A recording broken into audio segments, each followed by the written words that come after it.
Welcome to the Startup Espresso. I'm Hall T. Martin, the host of the show, where we talk about raising funding for your startup and the time it takes to have an espresso. I hope you enjoy this episode.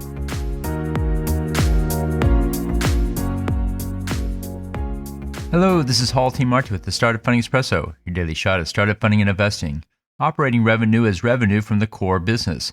Non-operating revenue is revenue that comes from other sources. For example, if a company sells a service, that revenue is considered operating revenue. If the company sells a piece of furniture, that revenue is considered non-operating revenue. By separating the operating from the non-operating revenue, the financial metrics will be more accurate. Operating revenue is calculated as the gross revenue minus variable cost of goods sold. Net operating revenue is the operating revenue that takes out the operating expenses. Investors often look for the revenue that represents the core business. And operating revenue is a good way to present it. Thank you for joining us for the Startup Funding Espresso, where we help startups and investors connect for funding. Let's go start listening to today.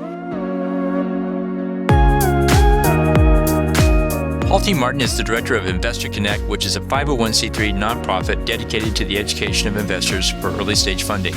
All opinions expressed by Hall and podcast guests are solely their own opinions and do not reflect the opinion of Investor Connect. This podcast is for informational purposes only and should not be relied upon as a basis for investment decisions.